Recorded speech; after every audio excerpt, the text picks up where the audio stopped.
What's going on, people? Welcome back to another episode of the Get It Bucket podcast with me, your host, Chris LeBron. As always, I'm joined by my guy, Kev. Kev, what's going on, brother? Man, I'm good. I can't complain. I'm definitely sending all our love to all the hurricane victims out there, man. I know it's crazy out right now, and everybody out there as a whole, to be honest, the world's in a crazy place. But college basketball is around the corner. I cannot wait. We're going to have games very, very soon. That's why we're doing these previews. And I'm glad to be back with this ACC preview, man. How you doing today?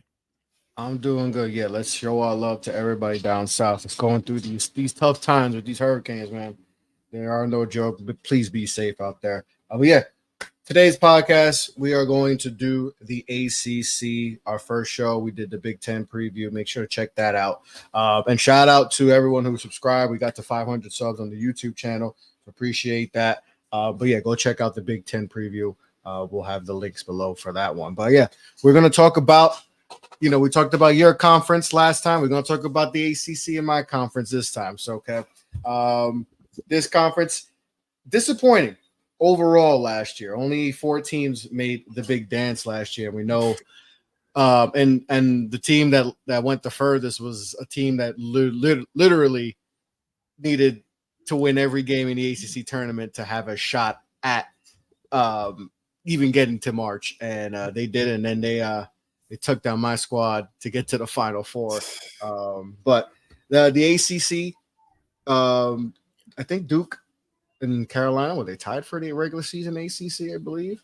But NC State won the ACC tournament to get to the, but only 4 teams made it, and we have a couple new faces in the ACC. And we talked about before we started about Miami football having to travel all the way to Cal Berkeley, and I forgot the mileage that was, but that was insane.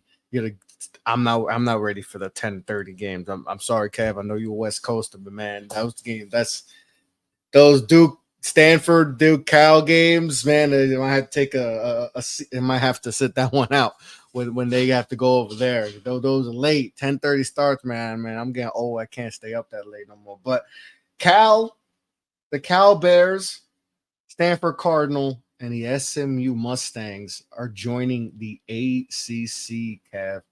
What's your thoughts on these 3 new teams joining the ACC? Yeah, and by the way, it's a 3,000+ mile trip from Miami, Florida to Cal Berkeley. So what about when Syracuse got to do that? Yeah, that's gonna be a mission. But as far as these new head coaches, I honestly kind of like all of them, if I'm being honest with you. Andy Enfield, I have my gripes with him at USC just because you're at USC, right? That's a school program that, due to resources, location, and NIL, you should be successful at USC. And I don't want to make it seem like he was a failure, because he was there for, I believe, a decade, if I'm not mistaken. And they had some success, right? You put a whole bunch of NBA dudes, players into the league, right? The Mobleys, Jordan McLaughlin, Jamizi Metu, whole bunch of guys, Kevin Porter Jr. So he had some success. He got to an Elite Eight the year that he had the Mobleys, Evan and Isaiah. I remember they beat Kansas real bad. So I don't want to downplay what he did, but I think SMU is a hotbed when it comes to talent and just overall program-wise, right? It's down there in Fort Worth, Texas, in the DFW.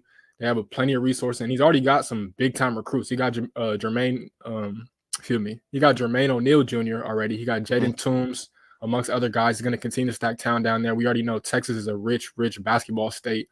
So I think, honestly, Andy Enfield should be solid. And honestly, the team that he has this year has talent. I actually looked at their roster for the first time this entire summer. Like, they got Boopy Miller from Wake Forest. He had a big-time season last year. They got Matt Cross. He was at Miami, and a couple other stops in between. They got Chuck Harris, who was at Butler a few years ago. Didn't really work out for him. He's originally from the DMV. They got some players on that team, so I'm going to definitely be intrigued by what SMU can do under Andy Enfield and his staff. And then when you look at Cal and Stanford, we already know they're 2 programs that they put way more stock into their athletics into their academics instead of their athletics. Forgive me, y'all, I'm tripping right now. But Mark Madsen and Kyle Smith are 2 of the best up-and-coming coaches in the country, in my opinion, right? You look at Kyle Smith. Last year, he was at Washington State. He was at Washington State for the past 5 years, got them to the NCAA tournament. And if you know anything about Washington State, that's literally one of the toughest jobs in the country. But they have a history of producing big time coaches like Tony Bennett, who of course won national championship at Virginia, like Kelvin Sampson, right, who of course is doing great things at Houston. So if you can survive and thrive at Washington State, you can win games anywhere. So I think Kyle Smith is going to continue that trend. Stanford has always been able to get good talent. You look at last year, they had Kanan Carlisle, they had Zaire Williams. They've had plenty of good players come to their program. The Lopez twins, Josh Childress, right? Whole bunch of guys. But yeah, that's a throwback right there, huh? But I mean, to me, Stanford's going to be fine. Kyle Smith is a proven winner. And unfortunately, the Gerard Haas era just did not work out. But he was able to get talent in there. He just could not win games. And for Cal, Mark Madsen, coincidentally, is a Stanford product. And I don't know how Cal Berkeley was able to get him, but that's a home run hire, in my opinion. He's going to have a lot of success there. He's already gotten a whole bunch of good players in there.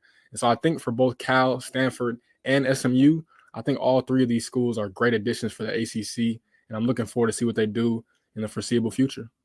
Yeah, we mentioned with Gerard Haas. He was there for 8 years and no tourney appearances.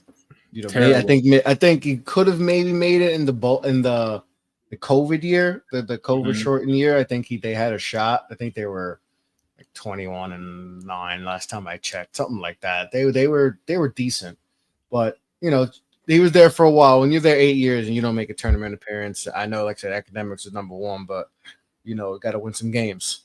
And like I said, Mark Madsen, it's crazy. Like see him now, he's going to be a head coach at Cal. And it's like I say, it's just gonna get used to seeing those teams. Used to them being in the Pac-12 and seeing them out there. And like I said, with SMU, like I think that's a sleeping giant. And people have been saying that for a while. People remember them from back in the day where they were just throwing out cash like it was nothing. NIL before NIL. But there's definitely a sleeping giant there. But let's talk about some. We talked about some of the new teams that are joining the ACC. Let's talk about some of the new coaches that are joining the ACC. And Kev, we talked about this a lot last year. And Kenny Payne just did not get the job done. 12-52 record at Louisville, absolutely unacceptable. It felt like after like the first few games, they were like, "Oh, we made a mistake," and they moved on. They hired Pat Kelsey out of College of Charleston, and I mean the difference night and day. He's already has the program feeling, like they have life, doing great in the recruiting scene. Has them. I mean, I think CBS had them, near the top of predictions for in the ACC. I mean, who would have thought just with these last 2 years, you would have thought Louisville would get back, but Pat Kelsey got them, has the pulse of the program really high right now. So Pat Kelsey, how do you like that move going? I mean, obviously it's no offense to Kenny Payne, but I think any move, any coach would have been better than what he was able to do at Louisville. But how do you feel about Pat Kelsey, the new head man of Louisville? Yeah, I think this was an amazing hire by the Louisville Cardinals because, as you mentioned, man, we all wanted Kenny Payne to succeed. It just didn't work out. It just was not working out. He had no idea what he was doing, with all due respect. I'm glad that he's back as an assistant coach. He'll be at Arkansas with Coach Cal this year, so I think that's where he should be, and I think that's where he thrives at personally. Of course, he was with your Knicks for a little bit, so I think he's in a perfect situation for himself. But as far as Pat Kelsey, I mean, he was at Winthrop, and he was at, of course, he just left College of Charleston, and he got both those schools to the NCAA tournament, right? So he's a proven winner through and through.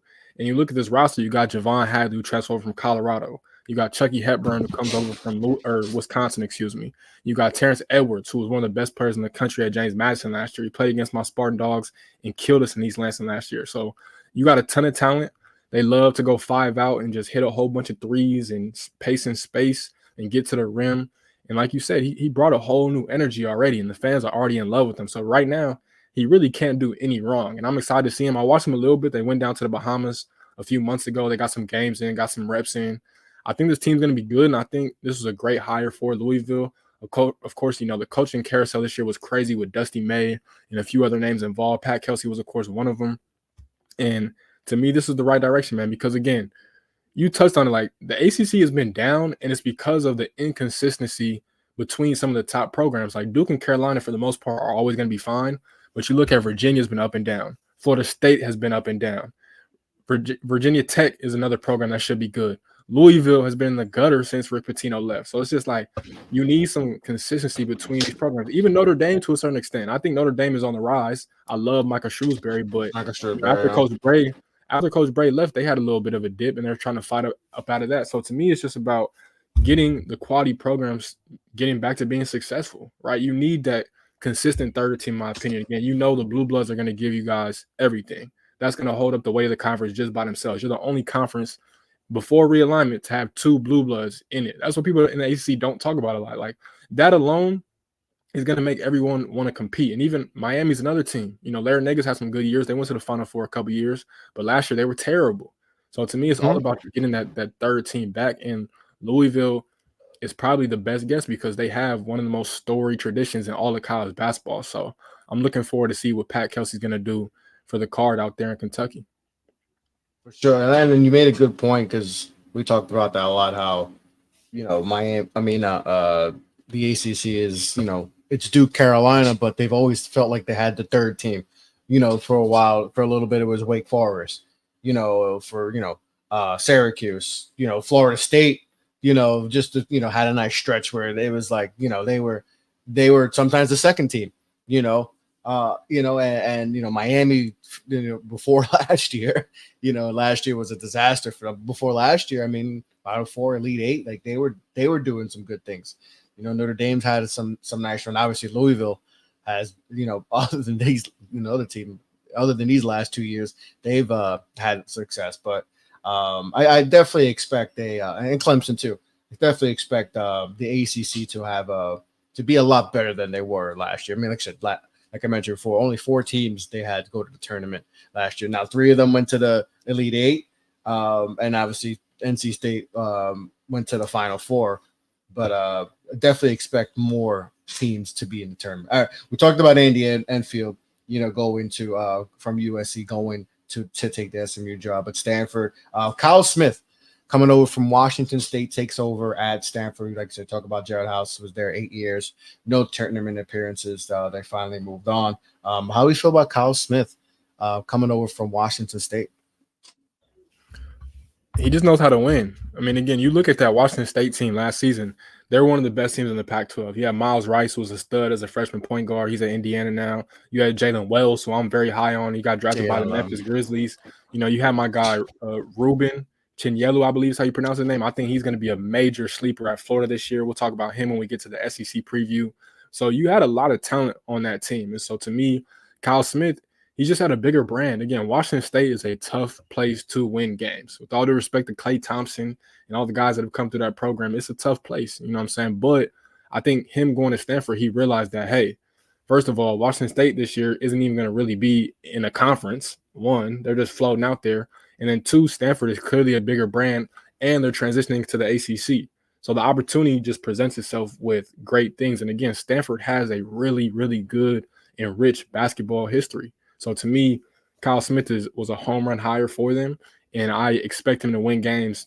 Maybe not at a high level, but I expect him to be like a consistently mid-tier ACC program just because, again, Kyle Smith, he just knows how to win. Like you look at a lot of the sets that they run, the type of defense that they play, it's fun. It's a brand of basketball that kids want to play in. And so to me, I'm looking forward to Kyle Smith because, again, he showed me a lot this year. Again, like I don't think anybody really had Washington State as a threat in the final year of the Pac-12 going into the season, and they came out the gate and just did not look back. They went down to Arizona and beat the Wildcats. They went all over and just beat everybody, and they kind of did it under the radar. So, again, he's at a bigger platform, bigger school, and so I expect Kyle Smith to make a lot of noise for the Card. In the ACC, we'll see how they do in their debuts in the ACC.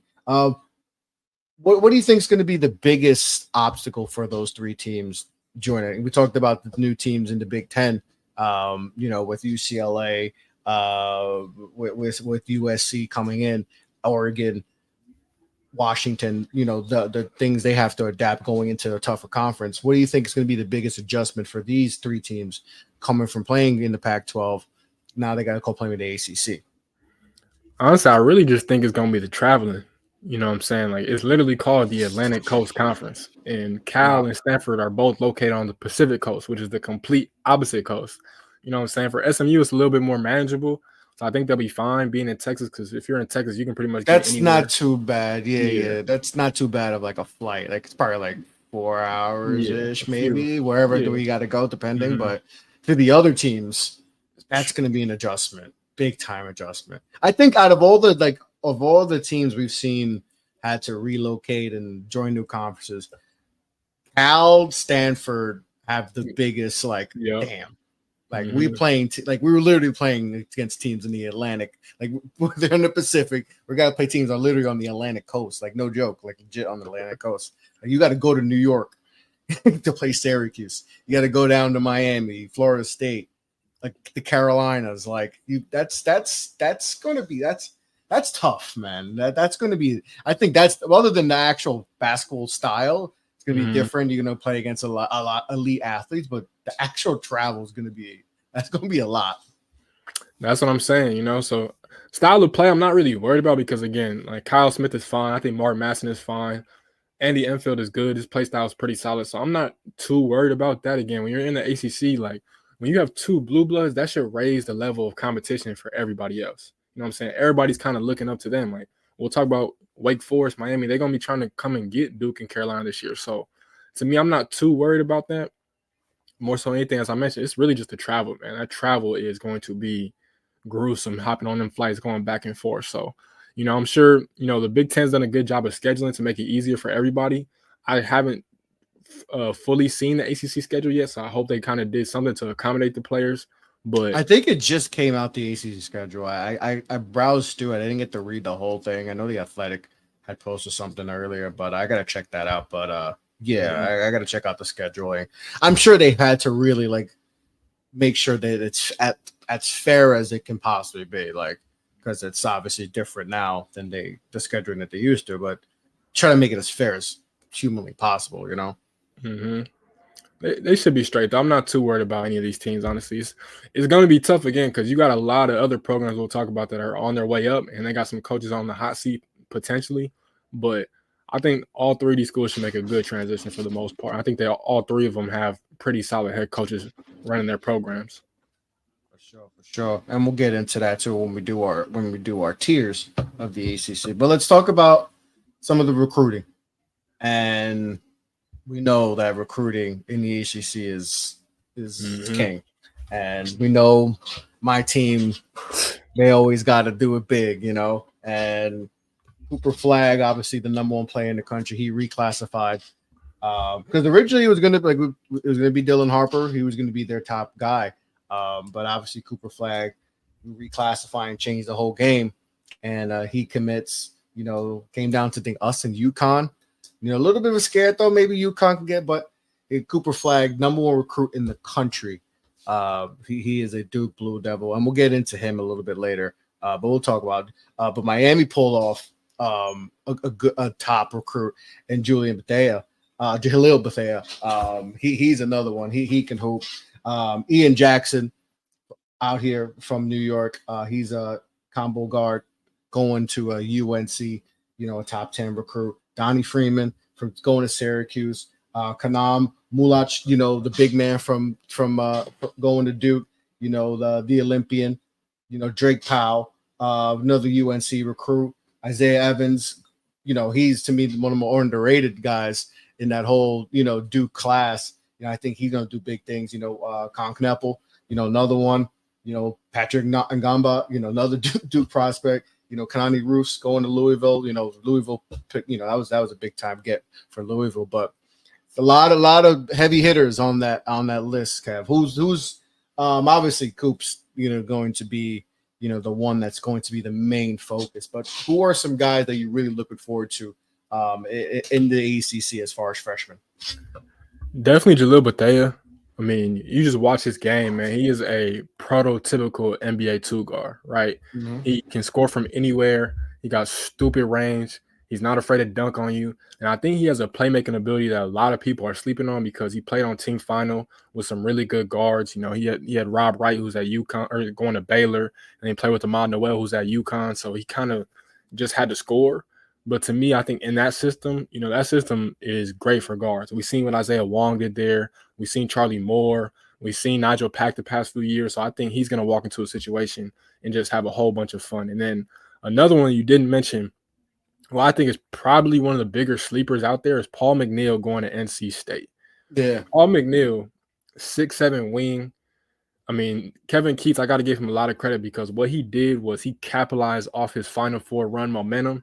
And I think Paul McNeil, who's actually from Raleigh, so he's hometown hero pretty much, this dude is wired to go. I remember I watched him at the John Wall Invitational Classic last year, and he is just a bucket getter. Like, he just knows how to put the ball in the hoop from anywhere. He got the mid-range game. He can post you up. He can put you on a poster. You can run your offense through him. Big-time rebounder. I'm looking forward to his game a lot just because I think he translates to the NBA perfectly. I don't know if he's going to have a whole bunch of success in college because he probably is only going to be there for maybe 1, maybe 2 years. But to me, he's one of the most NBA-ready prospects in the country. And you look around, I mean, you're Duke Blue Devils. I'll start by saying I'm glad that VJ Edgecombe did not join these guys because that would have been so unfair and stingy and just nasty work if that were to happen. But as a whole, I mean, you mentioned Nipple, big time shooter. I heard he's been one of the bigger standouts, you know, in practices and scrimmages. NBA scouts are raving about him because of his shooting ability. Darren Harris, another one. He's kind of under the radar. He might not play a lot this year just because you guys are so stacked, but I do think he'll get some opportunities. But he's another guy, NBA shooter. You can run him off a whole bunch of screens. You know, he makes life easier for everybody around him because he pulls the defense out and makes them have to extend and guard all the way out there, you know, past the three-point line. So Cooper Flagg, I think the only thing about him is a lot of people are going to expect him to be like a big-time scorer. And that's not really his game. Like, to me, the thing that makes him so good and potentially great is that he does all the little things, right? He's a star, but he does all the role player things. He rebounds, he blocks shots, he can push the ball in transition. He got that dog in him. We already know he likes to talk a lot, and deservedly so because he clearly backs it up every time. You know, he has a pretty good post game, and he can legit guard 1 through 5 at 6'9". And I think that's probably the best thing about and part about his game. So, you know, Duke, you know, John Shire, he brought in a hell of a class. I wasn't surprised not one bit. And, I mean, you look around the ACC, man, there's some really, really good freshmen, you know, walking into different situations. But I'd say those are probably my top ones. I mean, you look at Drake Powell and, of course, Ian Jackson, studs. You know, UNC didn't get a center, unfortunately, but I think those two, you know, help out a lot. You know, Drake Powell fills in that Harrison Ingram role, big-time wing, super athletic, can knock down shots, create for himself. And then Ian Jackson, I mean, how long we've been talking about him, right? You know, just a star guard. He's going to walk into a backcourt with Elliot Cadeau and RJ Davis. And, you know, to me, he's super talented. He's another guy I've heard has been killing in all-season workouts and scrimmages. So he's going to make an impact. He's going to make an impact right away, man. Like I said, he's been out here in New York. You know, he's been someone that I'm like, man, he's special, and he's going to that backcourt. That trio at guard is going to be something to really pay attention to at UNC.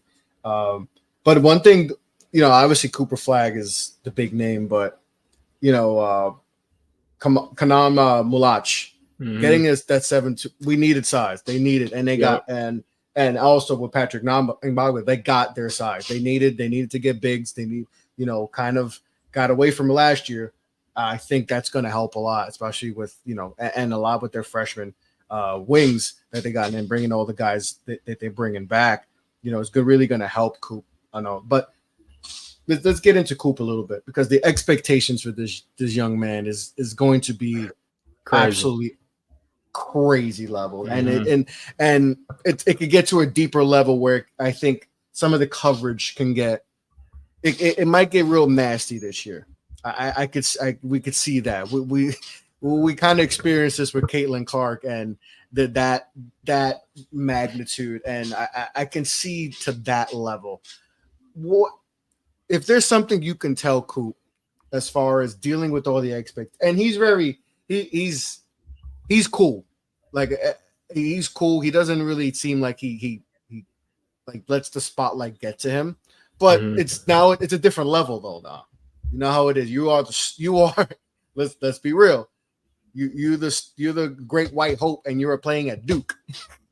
We know how that goes. We've seen it before. Grayson Allen, JJ Redick.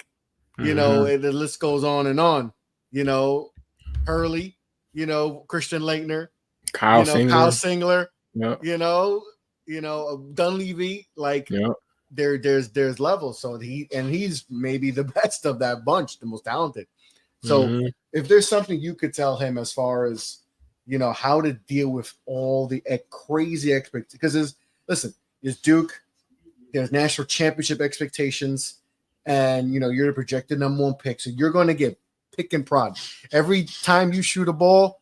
Your first shot, oh man, he missed his first game. He's going to get criticized. So what would you tell him as far as how to give him, what words would you tell him, be like, all right, to tell him to how to handle this season and all the expectations?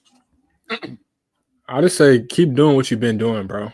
Like, trust the process. I know it sounds corny and cliche to say now just because the 76ers have ruined it, but trust in your process, right? I mean, you look at outside of his Man United teams when he was on the EYBL, when he was on Montverde, he was their best player, but he was also playing amongst a whole bunch of really talented players. So even though he stood out in moments, he didn't have to be the star. He wasn't required to be the star every single night. You know what I'm saying? Every single game.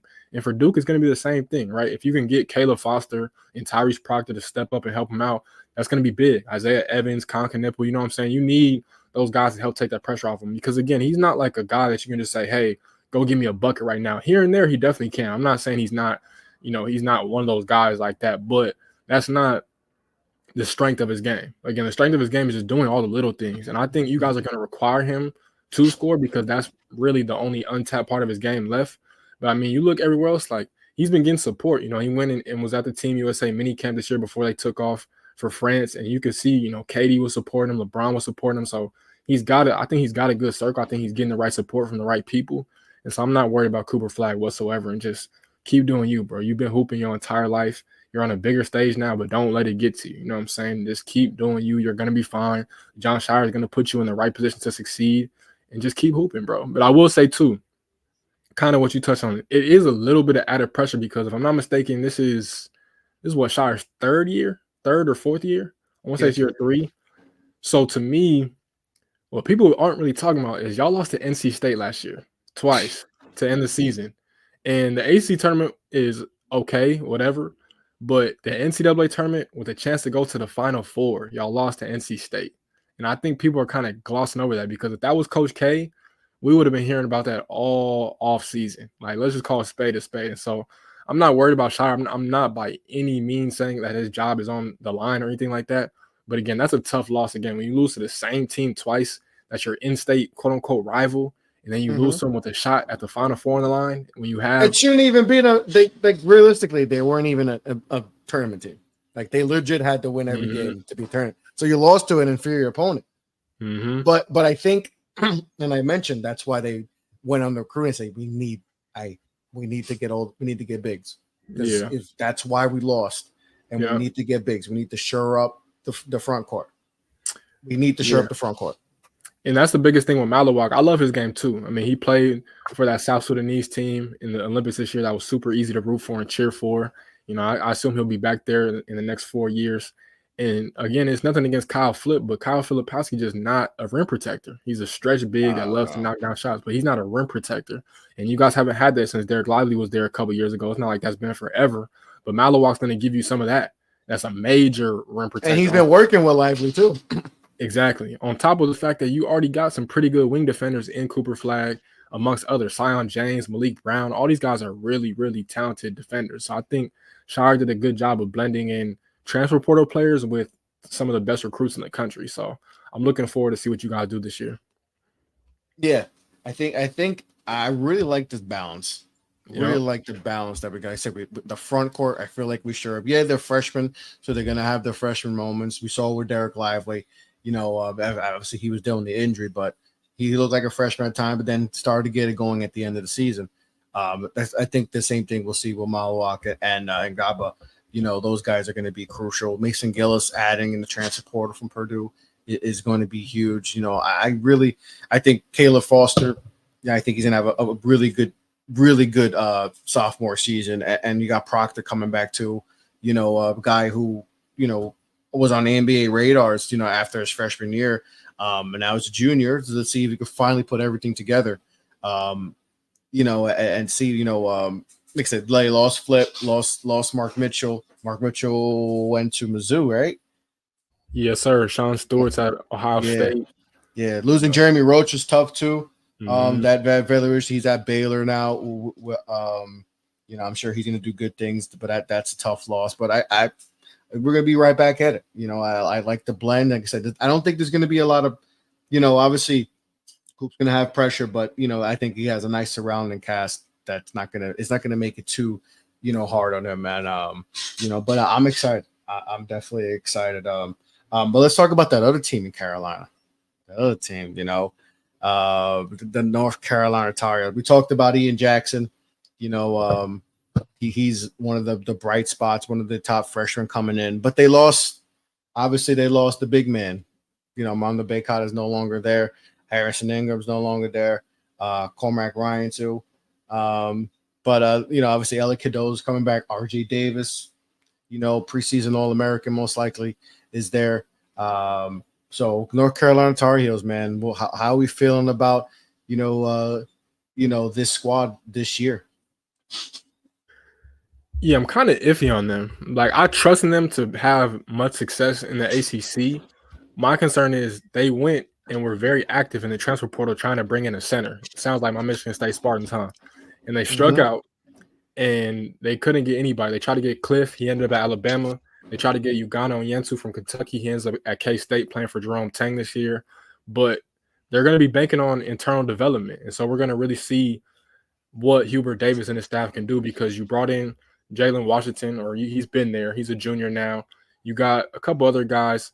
You have – they brought in Kate Tyson from Belmont. Yeah, you got James Brown. He's a 6'10" freshman too. But the names I just mentioned, James Brown and Jalen Washington, they're not really true centers. Like, they are to a certain extent. They're more like power forwards. But, UNC, historically, they've always had centers. The reason they've had the success that they've had is because they have guys that rebound at a high level, and it's usually their big men, right?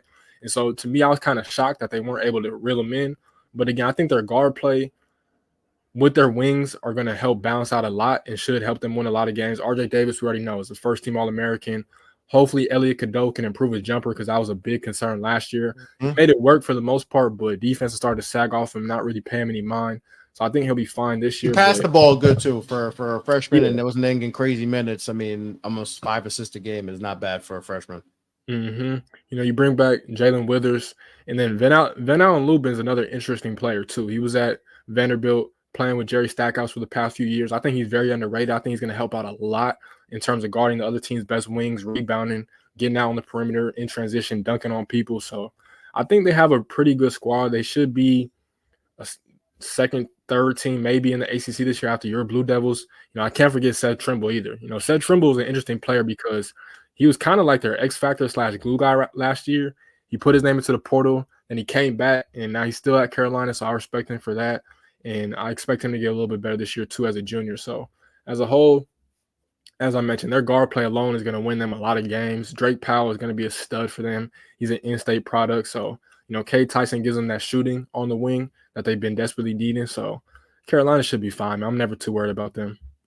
Do you expect them to just kind of try to just dominate with their guard play, since they're very deep at the guard position? Just, hey, let's – we don't have the size like we used to. We may just have to try to just go up and down and just try to outscore you that way with our guard play, because their guard play is their strength right now. Yeah, most definitely, because again, they play fast. Like, they love to get up and down and things like that. But the benefit of having true centers is that when you're getting up and down in transition, say you miss a shot, you got guys that provide second chance opportunities. You know what I'm saying? You got easy threats. If the guards don't have it going, you got a low post center down there that can get you a clean look in the post. You know what I'm saying? So again, it's kind of concerning that they weren't able to get that center, but again, they're banking on the development of James Brown as a freshman and Jalen Washington as a junior to get right. So we'll see how it pans out. But again, I'm not worried about Carolina. Yeah, it's going to be interesting to see how they incorporate all those guards, because, like I said, rave reviews from me and Jackson. Elliot Cadeau had a solid freshman season, like I said, almost 5 assists a game, last year as a freshman. And like I said, if he could develop that shot, obviously RJ Davis, All-American, Seth Trimble, they got their guard plays really there. Let's tier up the ACC, and then talk to me about a few teams in your tiers that you like, don't like. So let's start with the bottom of the ACC. Who's in your bottom tier of the ACC? Man, this one is tough. So I'm gonna go Boston College, easy. So we got BC in the bottom. Florida State, FSU, man. Is this for coach? Is this? I think it is the beginning of the end, because I want to say he's actually older than I thought. I want to say he's like 73. Leonard Hamilton's in his. Let me see. Let's Google it. Or excuse me, I'm wrong. He's 76, so he's pushing 80. So he's that old.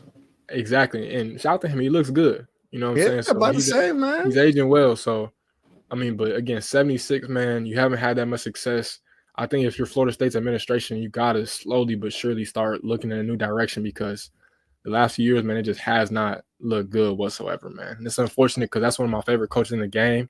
I mean, you look at the players he's put out between Jonathan Isaac, Dwayne Bacon, Malik Beasley, Scotty Barnes. Like, they've had players come through that program the last few years, but they just have not had the success. I feel like ever since Scotty Barnes left, that year that they lost to Michigan, they just have been on a steady and steep decline ever since COVID. Yeah. Honestly. Well, last year they were 17-16. The year before that, 9-23. Then a 17-14 year before that, and he had a nice run. Like, there was from 2016 to 2020.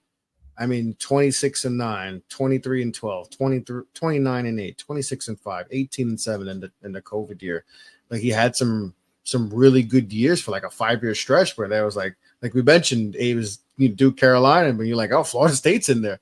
Man. They're the third team, but it's just really fallen off these last few years. Yeah, it's crazy, man. So I mentioned who did I say? You got BC and FSU in your bottom so far. So BC, FSU, I'm gonna go Virginia Tech. Okay, Tech. I'm gonna go, and that's another one. It's crazy because I was a huge fan of Mike Young when he got hired from Wofford. He had a lot of success there. He had Fletcher McGee. He ran a crazy system that was super competitive. He was winning a lot of games, and they still run some good sets. They've got some good players up there. But again, remember, he replaced Buzz Williams, and Buzz Williams had Virginia Tech rocking.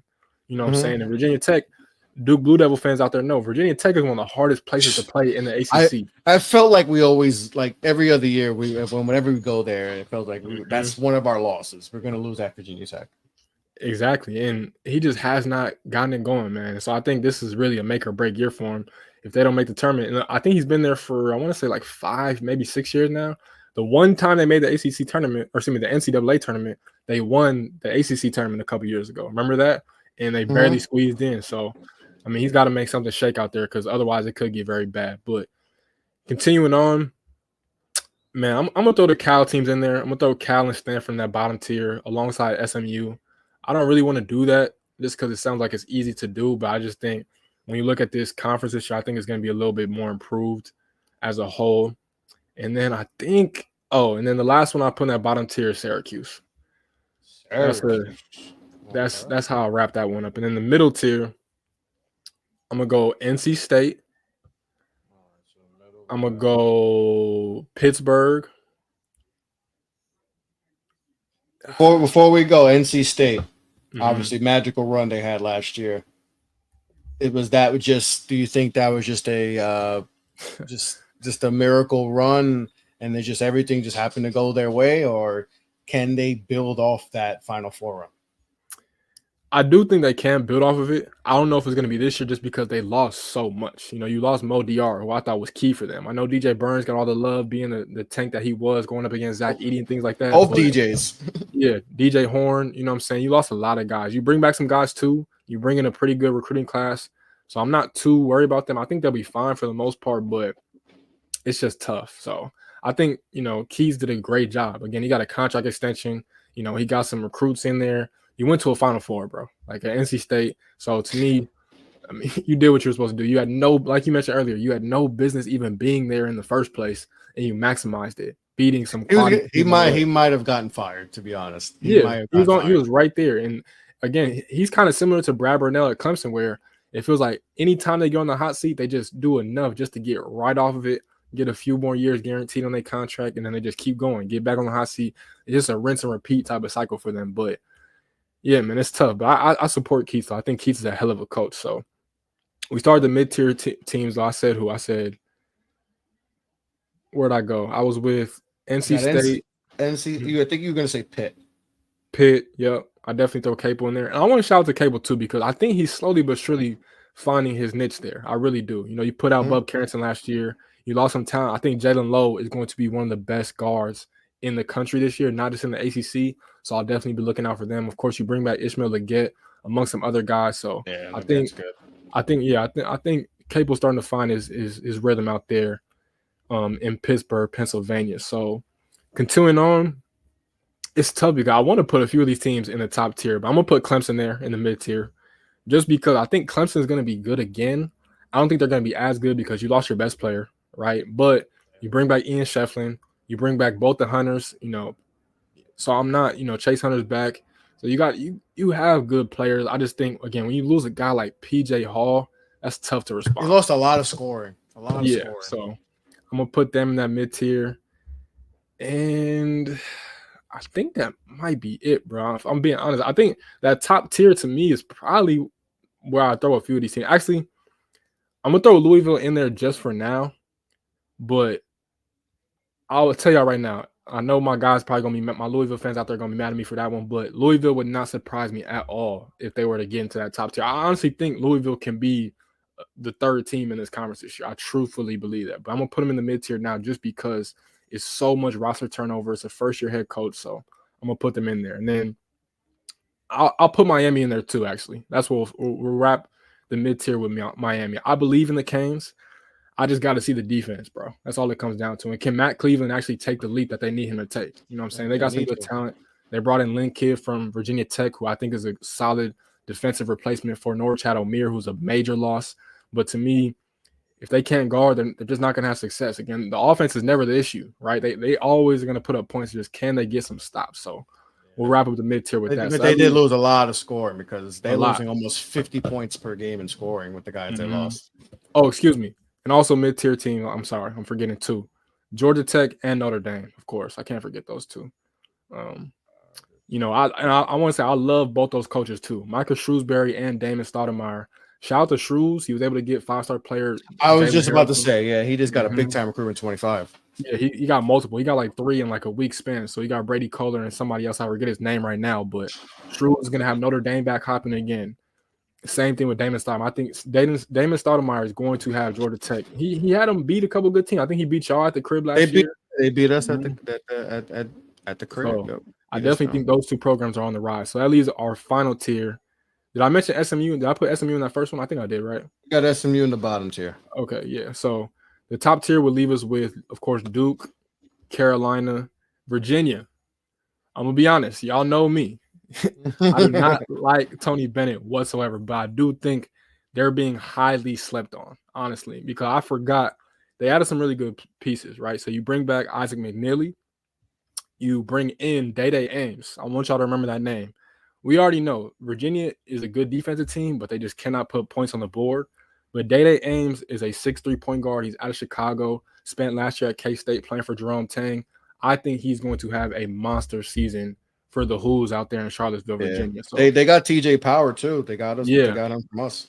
They added some quality players in, and we seen like how their season ended last year was embarrassing. In that first 4 game versus Colorado State, that was one of the worst basketball I've ever seen. So to me, but I do think again, I think Tony Bennett, I think he's starting to figure it out again and get his magic back. So I'm gonna put them up there. I hope he did tweak the offense something, man. Like, he has to. He had to because that's just unacceptable. Unacceptable. Yeah. So again, I'll put Virginia in there, and then Wake Forest. I mean, like they lost some players. They lost Boobie Miller, as we mentioned, to SMU. But I think getting back Hunter Salas was one of the most important W's in all of college basketball. And you added some really good players too. Remember the name Davin Cosby. Remember the name Tyler Johnson. those two names, Tyler Johnson was at Louisville last year. He's one of the bright spots for Kenny Payne. He's out of Jersey. And then Davin Cosby, I thought he was sensational for Alabama. It was a game where they went to, I believe it was Ole Miss, and somebody was hurt. I think it might have been Rylan Griffin. It was somebody else, but he got thrown into the fire, and I think he had like 7 or 8 threes in the game versus Ole Miss. So Davin Cosby is another name who's going to be there for a few years. He's only a sophomore, was a true freshman last year. That's going to be good. They bring back, you mentioned Cam Hildreth. They got Efton Reed back. So to me, this is another season where it's legit make or break for Steve Forbes, man. You have to get this team to the NCAA tournament. And not only that, you got to capitalize on having an All-American caliber player in Hunter Salas, because he could have easily left and your season would have looked completely different. Exactly. And they're bringing back 5 of their I think their top 9 players from last year. So you're bringing back and high quality players too. So like this is the exact Hunter Salas is an All-American type player of the year type player. This Wake Forest, if this is going to be the year to break out, this is definitely the year to do it. You have to, bro. And I really like Steve Forbes. He came over from East Tennessee State a few years ago, and he's been on the cusp multiple times of getting into the tournament, but he just hasn't cracked down that door. Last year, I think they were a tournament team, but if I'm being honest, I think it was 68 teams better than them, if I'm just being honest. But at the same time, again, you brought back a good core group. And so to me, I'm very much looking forward to what the Demon Deeks can do out there in Winston-Salem, North Carolina. So shout out to Steve Forbes and Hunter Salas again. A transfer from Gonzaga last year, came in, made the most of his opportunity, got some NBA looks, got some NBA buzz, and he's got to will this team back to the NCAA tournament. So we got Wake in that top tier? Yes, sir.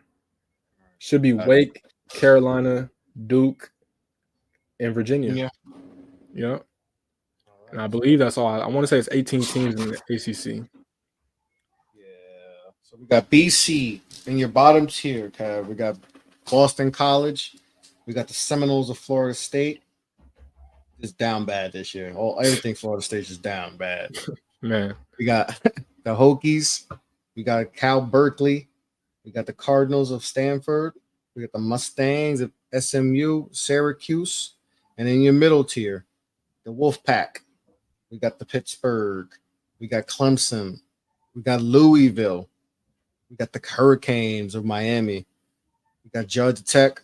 We got the Fighting Irish of Notre Dame. And in the top tier, we got the Demon Deacons of Wake Forest, the Virginia, the Carolina Tar Heels, and the Blue Devils at Cameron as your top tier.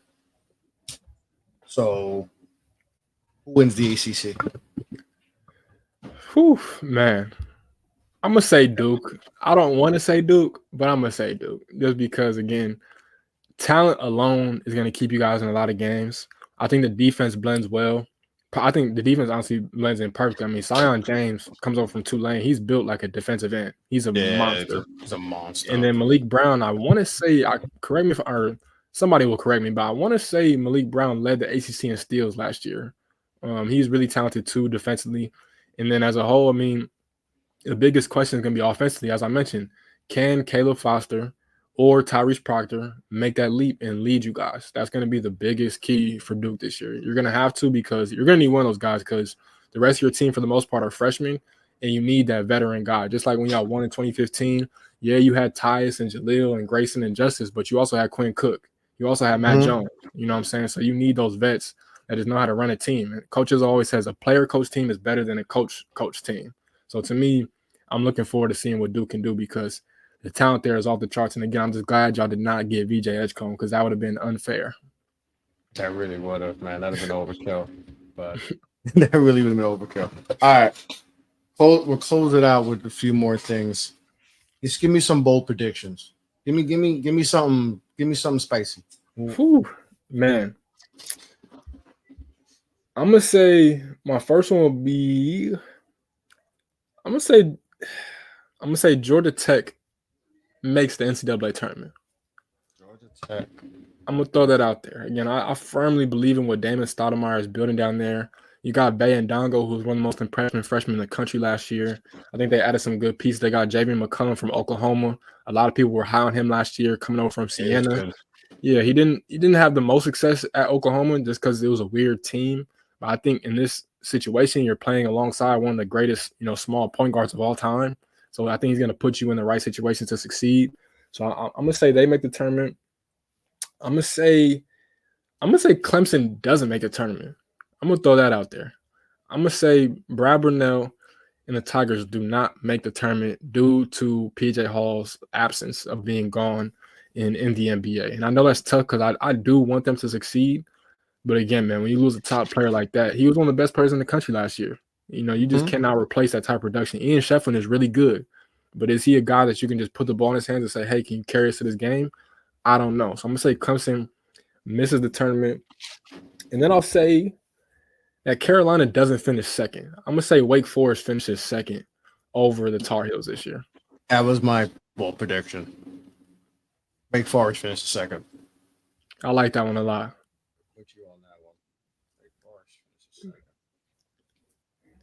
I'm with you on that one. Yeah, I like this Wake team a lot. Like I said, they bring it back 5 of their top 8 players last year, including Hunter Sallis, who, like I said, you mentioned before, could be a player of the year, all ACC player of the year type of player this year. So I think this Wake team is going to be good this year. All right. Does a freshman win the ACC player of the year? Man, I'm not saying which freshman. I'm not saying which. I'm not saying who. But does a freshman? There's so many good freshmen coming into this. But does a freshman win the ACC player of the year? Or are we going to go with a Hunter Sallis, an RJ Davis? I'm gonna say no, because if I were to say yes, obviously it would probably be between Coop and Jalil Bethea and maybe somebody else, maybe Ian Jackson.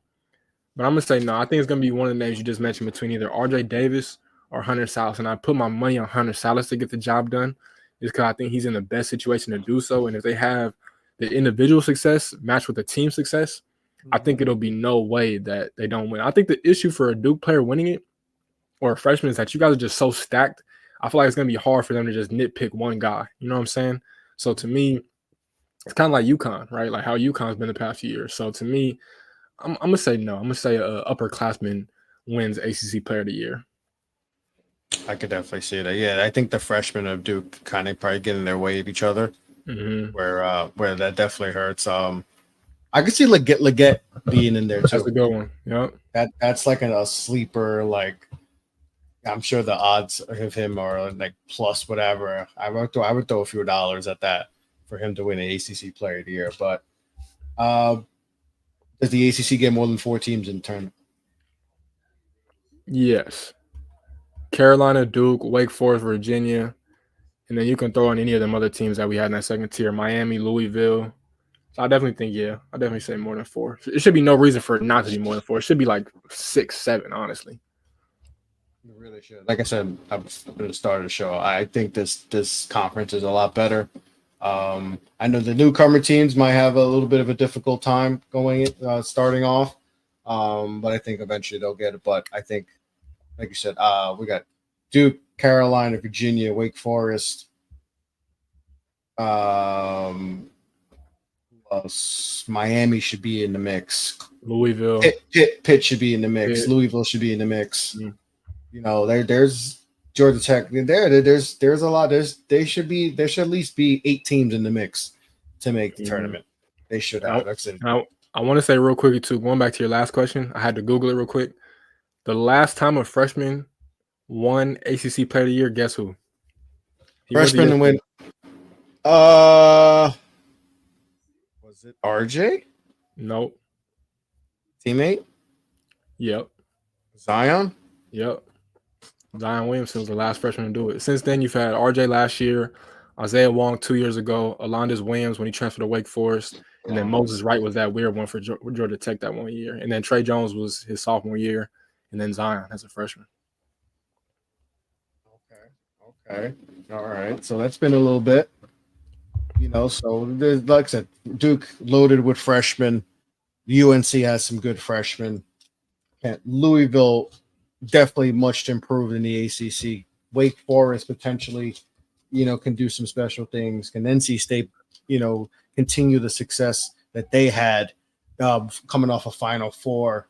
Can the new teams, Cal, Stanford, SMU, how do they have? What will their success be? Year one in the new conference. So a lot of interesting things going on in the ACC, Kev. But that's another get a bucket in the books, brother. ACC preview done. That's another good one, brother. Yes, sir, man. Let's keep them rocking. Again, season is right around the corner. We literally about 4 weeks away. I want to say we're about 28 days. By the time this drops, it'll probably be a little bit less, but nonetheless, get ready, man. It's gonna be a hell of a season. And again, we're gonna keep doing these previews with the Big East and the SEC. So we're gonna keep it rocking, man. Yep, we got Big East, SEC, Big 12. Mm-hmm.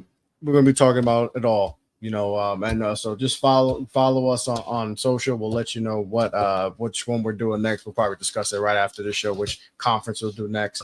But excellent. Make sure to check out the Big Ten preview we did for our first one for this new season of the Get a Bucket podcast. Check it out. We broke down everything, including Kev Sparty and all the newcomers in the Big Ten. Make sure to check out all the great sponsors. Make sure to check out SeatGeek, one place for your ticket needs. Definitely going to be using them a lot this season with St. John's and Rutgers close by. Going to be doing big things. So make sure to use that promo code Off the Ball Network, all caps, for all your ticket needs. Like I said, we're going to be doing our next preview show in just a few days. So make sure to follow me at Off the Ball Pod. Kev, where can the people follow you? Yes, sir. I'm at Kev Luke the Great on all social media platforms. That's KEVLUKETHAGREAT. Kev Luke the Great.